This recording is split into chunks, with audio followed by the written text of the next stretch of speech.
Welcome back to the Empower Podcast. My name is Blaine, and today we are joined by Tim, CEO and co-founder of IAMX, a digital identity solution building on Cardano. So Tim, cheers for coming on the show. Thank you, Blaine. We could probably dive straight in, but to start us off, can you please do a quick introduction on who you are and what you do? Yes, my name is Tim Heidfeld. I'm the co-founder of IAMX. My business expertise and strategic know-how in the last 20 years is mainly coming from the e-commerce sector. They're from the so-called electronic marketplaces. So for real estate, for cars, for finance, for dating. And the past 10 years, I've been concentrated on the mobile phone telecommunication sector. Okay. And IAMX, can you give a high-level overview of what is IAMX? The solution that we are providing is that with our technology, you can treat the internet like you are logged in. This means that we are adding the layer of identity and authentication to the internet. This means you never have to fill in one form again, and you own your identity, and you can prove your identity in one click.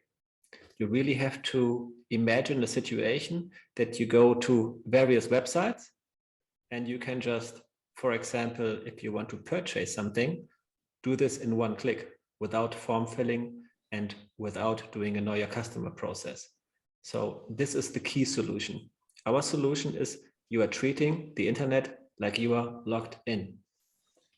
Interesting. So you're treating the internet as if you are logged in. There's this layer on top of the internet, which has this verification sort of a layer.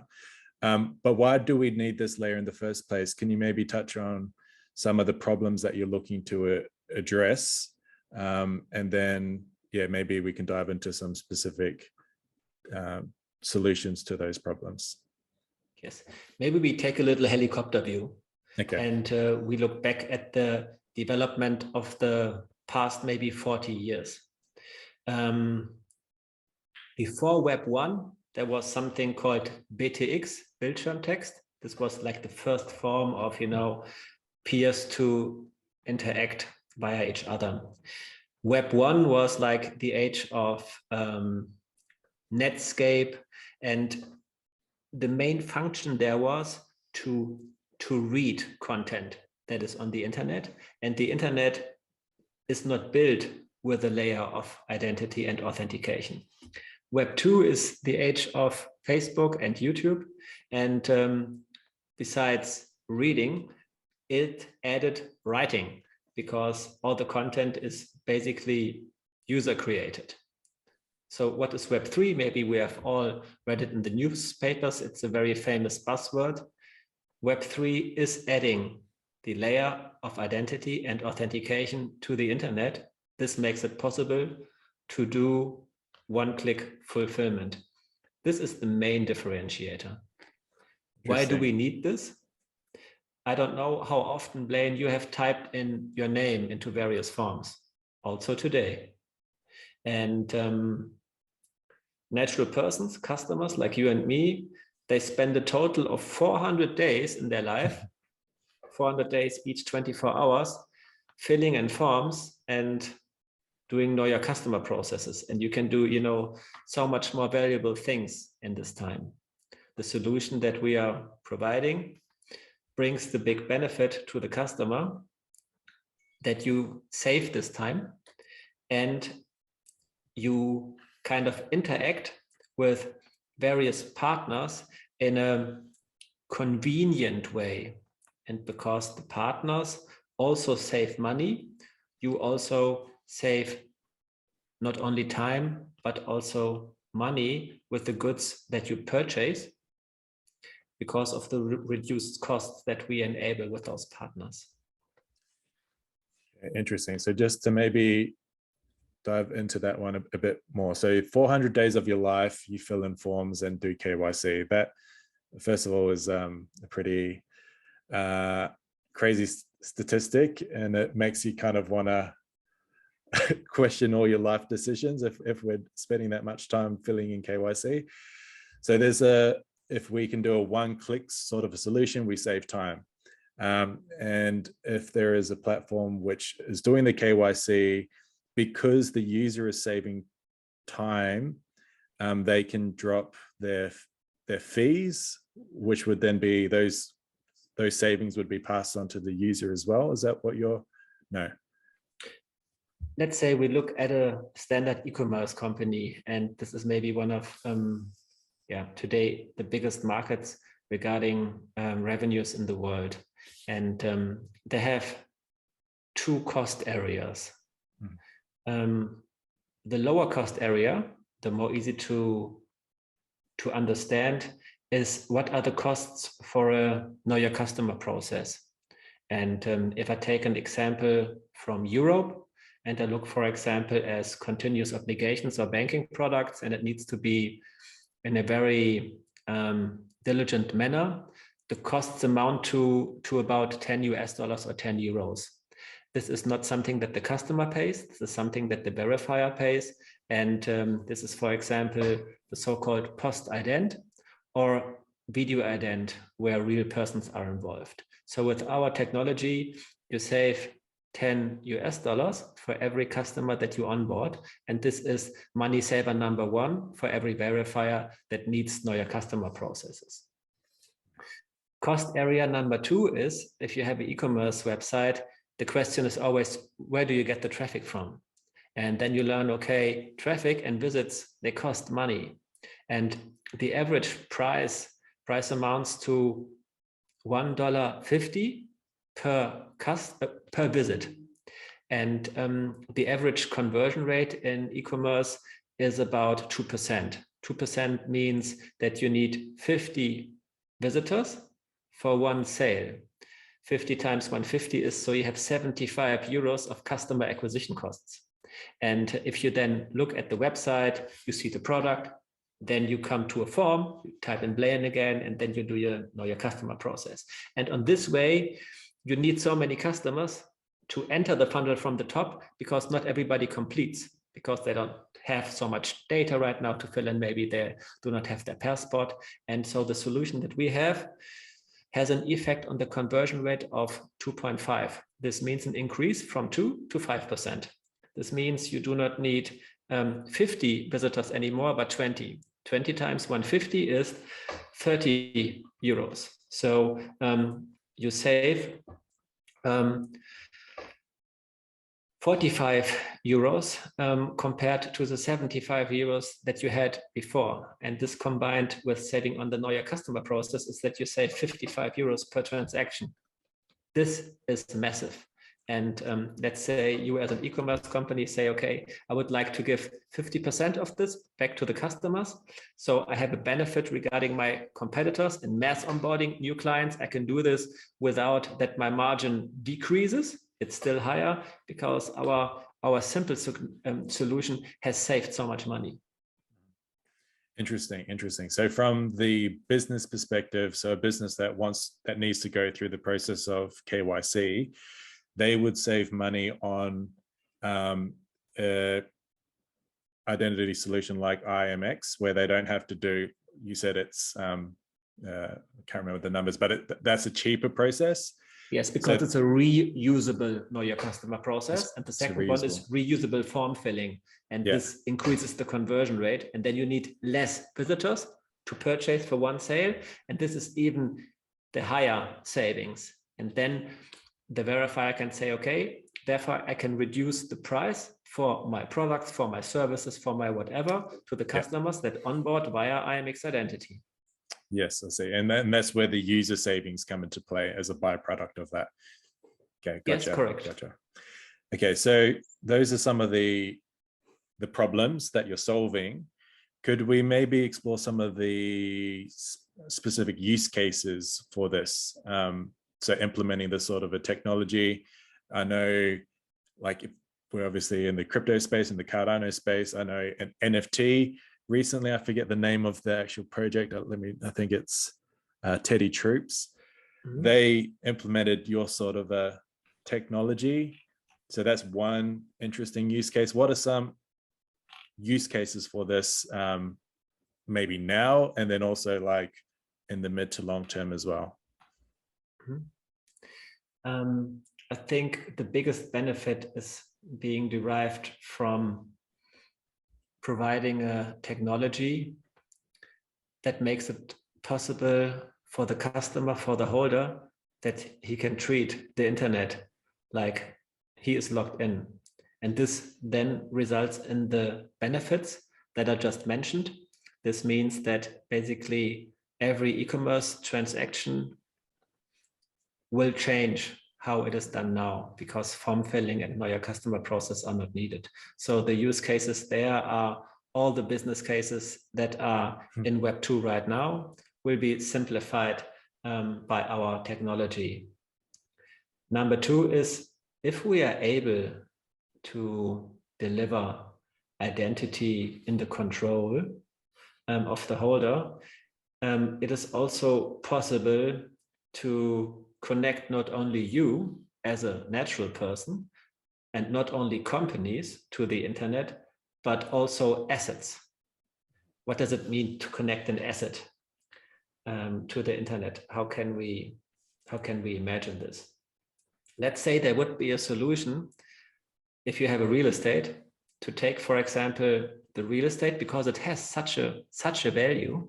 And if you look at the development in crypto, stablecoins are, for example, very popular, and they are always backed with fiat. So it's euro or US dollars. And I think the total value of private owned real estate worldwide is, I don't know how high the number is, but it's like 5 digits higher than the complete world, than the complete market volume of the US dollar. So let's say our technology also makes it possible that you put real estate as a collateral on the chain to back the stablecoin, or to take out a loan against this, because we add certain standardized rights and certain real world anchors that this is possible. And this means also that you can transfer assets in a new form and way. And you can also, for example, inherit or whatever. You can just interact completely different if it's possible for you to also control the assets that are in your ownership. Regarding the NFT identity, the motivation that we had there is that we see NFT identity like a mid-term goal. Our wish is that we may contribute to the ecosystem, that everybody can use this benefit of, treating the internet like you are logged in, but to add the identity to assets is something that is good for buyer and seller. The seller, so the creator, has the benefit that he can verify that he is the creator. So this is good. The purchaser likes this because there's basically zero fraud, because it is proven that this NFT has been created by a certain creator. So this adds trust, and this also adds value. And this also enables a much higher second market sales volume. We have done this once, just for a proof of concept, with an artist that has never done a crypto project. 5,500 NFTs sold out between less than 48 hours with, I think, almost 300,000 ADAs. And the second market volume till now, and we did this at the beginning of March, is even higher. So what we have done there is adding trust. And the effect was that it was directly sold out, and that it had a great benefit on the second market sales volume, because you can just rely on the product that you are buying, that it is real. Interesting. I'd like to just maybe unpack the NFT identity just a little bit, because obviously NFTs are a big part of what we do, and also within the Cardano space and crypto space, NFTs, you know, it's a bit of a buzzword. Everyone's kind of wanting to get involved in some way. So I know through purchasing NFTs, there's like a policy ID, which kind of serves as like a fingerprint for that sort of a collection. So how would that differ from this sort of a NFT identities? Like in my head, this is how I visualize it, and maybe you can kind of tell me where I'm right or wrong. But the policy ID verifies an NFT belongs to a collection. Like this is part of the kind of the blockchain. There's a policy ID per collection, so that's one form of a verification. But this NFT identity that you're talking about is maybe linking that NFT to a person or an identity, or like a creator. Is that maybe one way to differentiate the two? Or how? Yes. Yeah. Yes, okay. exactly. And we also had the goal that this is much more easy to understand. So policy IDs, where do you find them? You always have a little thing there that says, okay, it is somehow proven, but as a purchaser, it's sometimes hard to really understand whether this NFT is real or not real. So the solution, I think, should be that it's clear and easy to understand who is the creator, and that it's clear and easy to prove the authenticity of the NFT. So what we add to the policy ID is very simple. Let's say that Blaine is a creator, and he has done a certain collection. What we check then is whether you can successfully log in to your social accounts. We have developed a technology that includes, I think, 14 or 15 various sources. So it's Twitter, Facebook, Discord, Instagram, GitHub, the marketplace account, YouTube, website. We offer IBAN verification and other stuff, but it's basically when you have been logging in to Blake Twitter, Blake LinkedIn, and all those things that I just mentioned 14 times successfully, it's very probable that Blaine is really the creator. Furthermore, we add the fans and the amount of followers that the creator has next to Twitter, next to Facebook, next to Instagram. So this also gives you, in your decision-making process, a real good checking source that this NFT is real. And we display this via a little eye next to each NFT. So when you mouse over it, there's a little box that opens and that gives this information. And then you can decide whether you want to purchase this or not. So the goal is to integrate this on various NFT marketplaces like NFT Maker Pro, to integrate this in wallets, and not only to integrate it in the Cardano ecosystem. Our technology is more, let's say, a little bit agnostic. It works on any ledger and any ecosystem. It's just a very, very simple piece of software. You can think about it like a Lego or like a Minecraft building block. It can be used everywhere, and it is owned by the creator, and it's portable.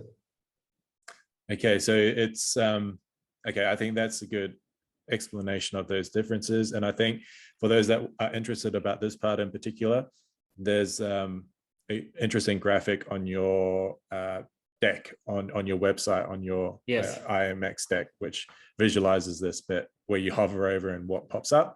So yeah, recommend checking that out. The part that you said about it being chain agnostic, so that layer doesn't sit on a particular blockchain, that layer sits on the internet. Whenever you talk about data, you talk about you need some kind of container where to store this data. And this is the so-called DID. It means a decentralized identifier. And the DID that we have developed, and it's also registered with the World Wide Web Consortium as a standard for our solution. We have developed this in a way that it works on basically every ledger, and not only on a ledger. You can integrate this in various projects, in protocols, in software solution. It's simple and portable, and it can be used to connect buyer-seller application, and it makes it possible that you really have those so-called asynchronous workflows. I don't know whether this was too complex. Yeah. Does that container that storage of information, does that live on Cardano? Or yes. Yeah, okay. But, so that lives. But you can also store this on Bitcoin. You can also store it on Ethereum. Okay, you can store it on Solana. It's chain agnostic. Yeah, it's called DID, then IAMX, and then basically any ledger. And it's also visible in writing like this. You just decide the storage, whether it's Cardano or something else. Okay, so that container, there can be multiple containers that IAMX connect to. Yes, but the customer, the holder, you, for example, Blaine, can decide if you say regarding your identity, where do you want to store it? You know, some people like Cardano, some like Ethereum, some like Bitcoin, some like Solana. So the storage is possible everywhere. Right now, we support from today 43 different DID methods. 43 different DID methods. Yeah, you can say this is the same like 43 different ledgers. Okay, interesting. And you mentioned it being simple in the sense that you can, I guess, simple in terms of it being portable. I think that simpleness, and sometimes that has maybe a bit of stigma attached to it, but it being simple, I imagine, is an important ingredient in terms of making it like buy in one click. So that whole one click process. It means simple to manage. When I mean simple is regarding the architecture of this little, let's call it a container, is maybe I may talk about this for a moment, because then it's better to understand. It is customer owned, so you own it, Blaine. You control it. It is portable for you only. It is decentral, for example, stored on Cardano. We have developed this in a way that it is compliant with data protection and AML in every country. It is completely interoperable. It has an open architecture. It is user-centric. It is secure. It is multilingual, so you can use this in various languages. It is completely privacy ensures, and it is technology neutral. So Cardano, yes, but it works on basically every decentral form, and it is simple to manage. Those are the most important elements of this piece of software. You control it, for example, via an identity wallet. So we are developing an app for this. We have developed already a browser plugin in Chrome for this. This is how you control this and interact. Yeah, I think that definitely makes sense. I mean, humans are a global species, and we're only becoming increasingly more global. So we kind of, if we're having some sort of identity solution, it needs to be, I guess, flexible and adaptable and portable for different, I guess, situations wherever you are. Like if you just close yourself off to one thing, then it just limits the number of applications you can use it for, I guess. Yes. Yeah. And it is independent from the form of payment. So just that we understand this, you can still store your identity on Cardano. We like Cardano. We have started with Cardano, but you can also use this in an Ethereum ecosystem, because it doesn't substitute the payment. It is just the proof and the verification of identity. Gotcha.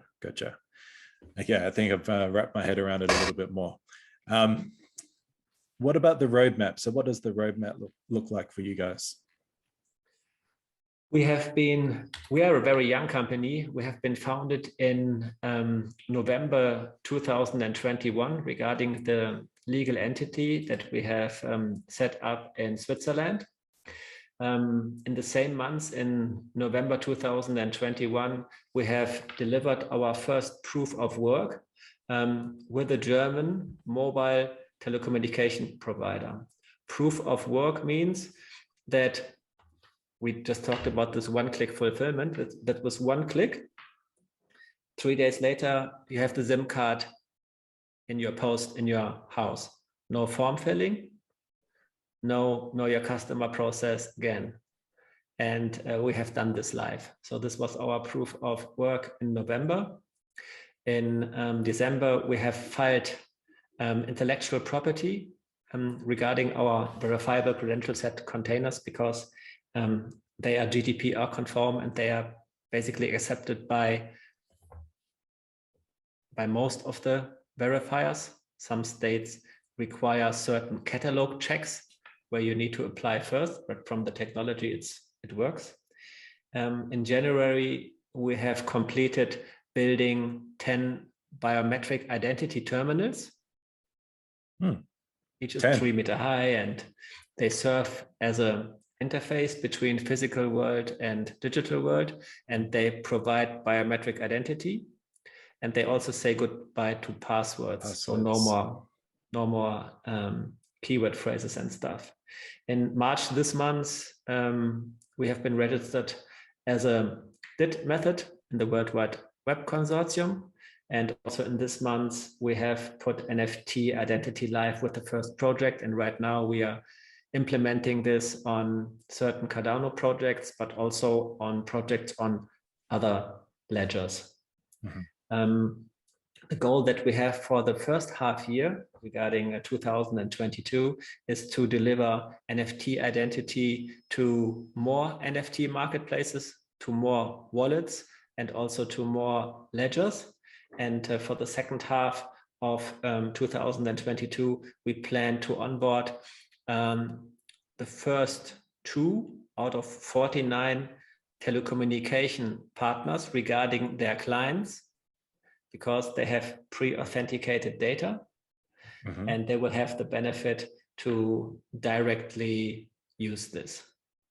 So those are like the big picture milestones. And our the next 2 or 3 years, we will ramp this up to 49 telcos, including telcos means telecommunication partners, and also to implement this biometric identity gateway into various cities that we choose, because with only 500 terminals, we reach 1.6 billion people, because the 500 biggest cities contain 1.6 billion people.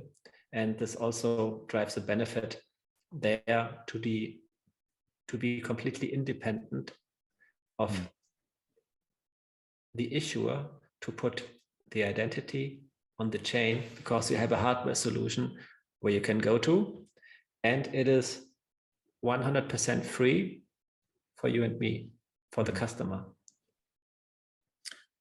Yeah, that biometric gateway is a really interesting idea. Like that in and of itself is, I imagine a lot of people would be interested in not having to worry about passwords and seed phrases, and they could just trust the uniqueness of their, whatever it is, your iris or your fingerprint or whatever by physical attributes you capture. What do you capture by, out of curiosity, from the biometric part? the two most important hardware elements and software elements of this terminal is the scanner and the biometric camera. Both of those hardware and software elements are used in Europe for border crossing. So you have to think of a technology standard that is so high that it's used when you, for example, enter a European country from another country in the world. The biometrics that we take is the face, and we take the fingerprints still and rolled. It is possible to add the iris because it's unique. It's possible to add the signature, not as a form of signature like a piece of paper, but you can measure how fast the signature is done, how much pressure you put on the field. So each of those things that I just mentioned is basically a unique identifier. Your face is unique, your iris is unique, your fingerprints is unique. And we are putting them into an even bigger unique identifier because we chain them. And this then is also delivered into your wallet. Always only just that everybody understands this in a very, very abstract form. So this is a so-called vector-based model. So this would mean, even Blaine, if you would give me full access to your wallet, we both cannot see what is really inside those credentials. This is concerning your complete personal data that we just talked about regarding the business cases for the web, but this is also concerning your biometrics. It is only possible to look inside when you already know the answer. So even if you would give me access, we both would see nothing. And therefore, it's always this is always in a state that it cannot be tampered. So it's very, very, very secure. Yeah. Interesting. A lot of exciting things in the works.